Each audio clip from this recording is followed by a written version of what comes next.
Já nemůžu pomoci, furt musím krást, asi jsem nemocnej, furt musím krást. Já nemůžu pomoci, furt musím krást, asi jsem nemocnej, furt musím krást. Jo, je tu zpět, zas u nás. Okrádal i rodinnou firmu. Svéráznou představu o fungování rodinné firmy má 30letý muž. Zas průčí, neměl krás. Je tu zpět, zas u nás. Zas průčí, neměl krás.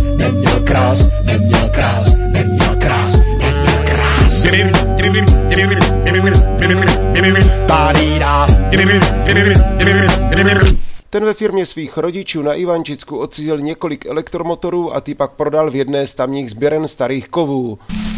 Mě říkali mistr, já kracím jak twistr. O několik dní později pak odcizil z tovární haly firmy textilní stroj. Job chci mít, ne o něm snít, svý potřeby chci nakrmit. Já vím, ty umíš i jiný věci. Ty můj zecku, hotovej s tím budu v prsku. Když nestihnu to, co má být, na porech teď asi budu žít. Nejen letní byt tu budeš mít, nos nevystrčíš a budeš mít dřív hodným klacem, tak to směl být všechen. Ten sajrajt budeš teď pít, jo, strašný věci budou sedít, jak smradlavej šakal budeš teď pít, kartáčkem na zuby podlahy mít, jak ryby po to, co budeš hrčit. Zlodějíček, kterého kriminalisté dobře znají z nedávné trestné činnosti, ale byl aktivní i v jiných místech. Jo, strašný věci budou sedít, jak smradlavej šakal budeš teď pít, kartáčkem na zuby podlahy mít, jak ryby po to, co budeš hrčit. Byl jsem vazba, teď jsem v ní, do soudu mám 14 dní svědomí, prej mám zbytovat, chtějí mě tu ubytovat. O několik dní později pak odcizil z tovární haly 2 staré motocykly.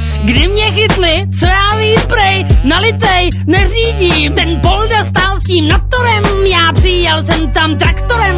Značky Zetor, dobrý stroj, pak zjistil jsem, ten chlap má kroj. Počkej chvíli, oj, to je blbej stejnokroj. Šlápnu na to rána, bum. Pane řidiči, vystupte si Pilsterum. Zlodějíček, kterého kriminalisté dobře znají z nedávné trestné činnosti, ale byl aktivní i v jiných místech.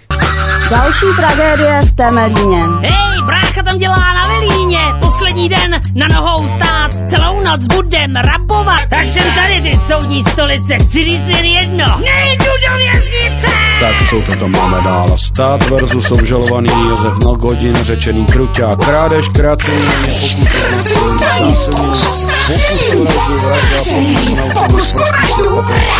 Nejen letní byt tu budeš mít, nos nevystrčíš a budeš mít dřív hodným klacem, tak to směl být všechen. Ten sajrajt budeš teď pít, jo, strašný věci budou sedít, jak smradlavej šakal budeš teď pít, kartáčkem na zuby podlahy mít, jak ryby po to, co budeš hrčít.